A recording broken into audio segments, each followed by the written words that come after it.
Dans cette première étape, on va étudier le mécanisme de l'offre et de la demande. Il faut savoir qu'un marché boursier, il évolue en fonction de l'offre et de la demande. Il n'évolue pas n'importe comment. Si les prix montent et que les prix descendent, c'est vraiment parce qu'il y a un basculement entre l'offre et la demande. Alors, pour que le prix puisse évoluer, il doit forcément y avoir une transaction. Si vous n'avez pas de transaction, eh bien un prix ne peut pas évoluer. Il vous faut absolument avoir une transaction pour que le prix puisse soit monter, soit descendre, ou bien il peut aussi stagner. Donc c'est un échange de valeurs entre un acheteur et un vendeur. C'est très simple. Imaginez par exemple que vous allez au marché et que vous achetez des tomates. Eh bien, comment est fixé le prix de la tomate? C'est en fonction de l'offre et de la demande. Si vous avez beaucoup de personnes qui souhaitent acheter de la tomate, eh bien, le vendeur va en profiter, il va augmenter ses prix. Par contre, si vous n'avez pas beaucoup d'acheteurs qui souhaitent acheter de la tomate, le vendeur va être forcé de baisser un petit peu ses prix pour pouvoir en vendre plus ou en vendre tout simplement. Donc, c'est là où on voit en fait vraiment l'équilibrage qui se fait sur un marché. Donc là, c'est le cas pour le marché boursier, c'est le cas pour le marché de la tomate, c'est le cas en fait pour tous les marchés du monde à partir du moment où il y a un prix. C'est toujours l'offre et la demande qui décident du prix. Donc concernant l'évolution de cette prix de la tomate, l'un des premiers critères à prendre en compte, c'est tout simplement l'acheteur. Si le vendeur, il a beaucoup d'acheteurs, il va augmenter ses prix. S'il n'en a pas assez, il va baisser ses prix. Mais il doit également penser à autre chose, la concurrence. Si à côté il y a un concurrent qui vend de la tomate beaucoup moins cher, il sera obligé de baisser ses prix, sinon il va perdre des acheteurs. Les acheteurs vont aller chez son concurrent. Et à l'inverse, si ses concurrents vendent de la tomate beaucoup plus cher, lui, il va être perdant. Alors certes, il aura plus d'acheteurs, mais il sera perdant parce qu'il va vendre ses tomates beaucoup moins cher que ses concurrents. Donc, il va devoir monter un petit peu ses prix. Donc, vous voyez vraiment qu'un marché boursier, ça dépend vraiment de l'offre, de la demande. Et donc, dans cette offre et de la demande, il y a différents facteurs qui interviennent. Vous avez par exemple le facteur des concurrents.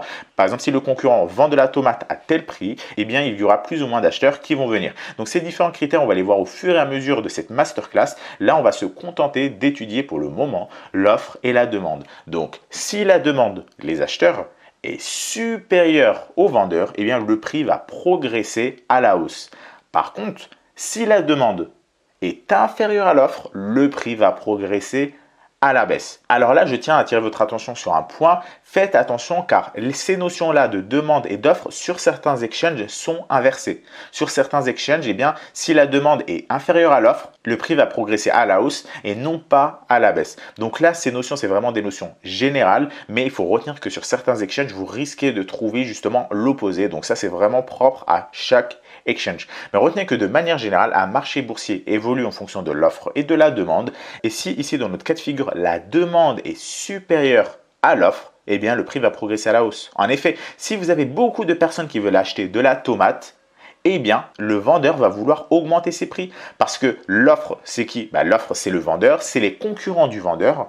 Et la demande, ce sont les clients. Si vous avez beaucoup de clients, peu de vendeurs, le prix progresse à la hausse. Si vous avez beaucoup de vendeurs, donc beaucoup de concurrents, mais pas beaucoup d'acheteurs, le prix va progresser à la baisse. C'est ce qu'on voit avec le graphique justement en haut à droite. Donc vous voyez que en bas, sur l'axe des abscisses, vous avez la quantité et sur l'axe des ordonnées, donc l'axe qui monte, vous avez le prix. Et donc on voit que plus la quantité augmente et plus l'offre va augmenter.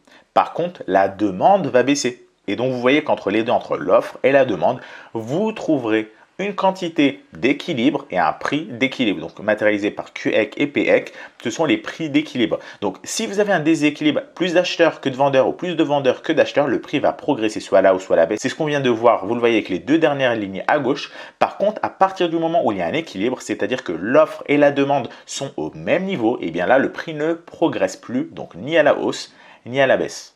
Lorsqu'un acheteur et un vendeur effectuent une transaction, le prix évolue, c'est ce qu'on vient de voir.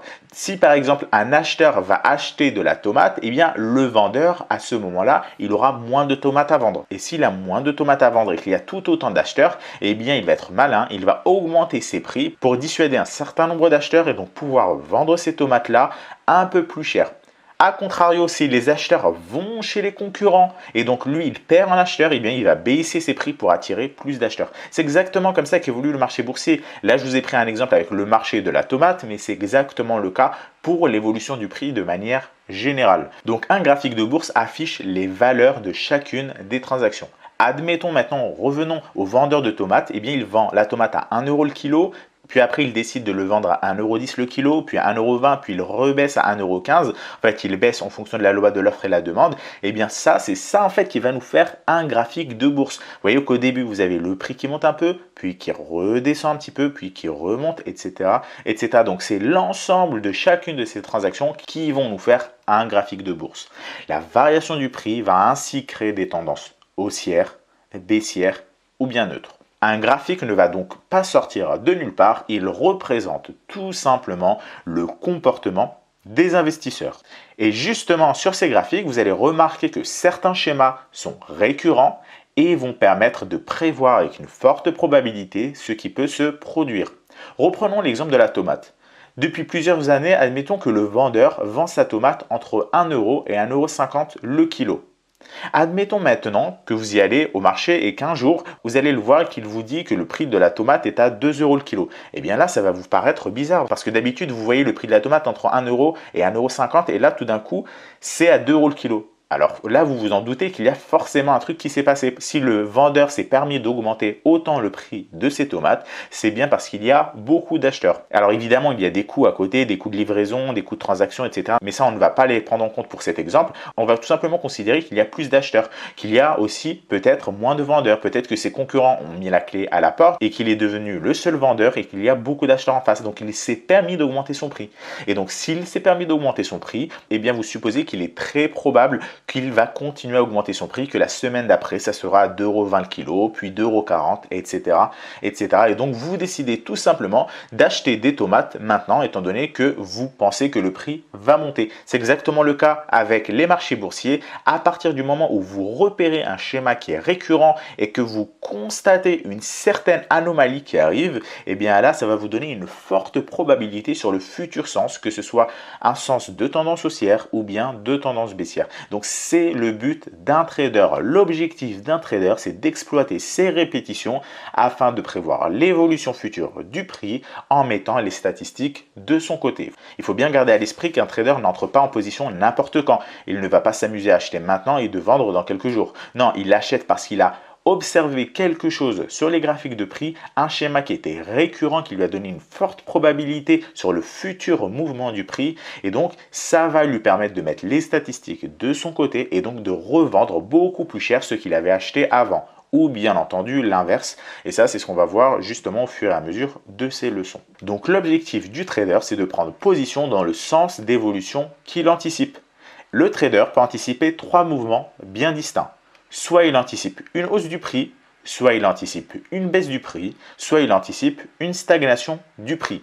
S'il anticipe une hausse du prix, bien il achète. S'il anticipe une baisse du prix, bien il vend. Et s'il anticipe une stagnation du prix, bien entendu, il ne fait rien. Étant donné que le prix va stagner, eh bien, ça ne sert à rien d'acheter ou de vendre parce que dans quelques jours, quelques semaines, quelques mois, le prix sera au même niveau. Donc, il aura encaissé aucun bénéfice. C'est exactement le cas de la tomate. Si vous savez que la tomate, depuis plusieurs mois, elle vaut toujours 1,20 € le kilo, eh bien, ça ne sert à rien d'en acheter maintenant parce qu'il est probable que dans les prochains mois, la tomate va continuer à valoir 1,20 € le kilo. Alors, bien entendu, c'est une probabilité. Vous n'avez jamais 100% de chance de votre côté. Bien entendu que le prix de la tomate peut augmenter à 2 € le kilo demain, ça vous ne le savez pas. Mais vous partez du principe que depuis plusieurs mois, le prix de la tomate est à un certain prix et donc ce prix va continuer pour ces prochaines heures, ces prochains jours, ces prochains mois, etc.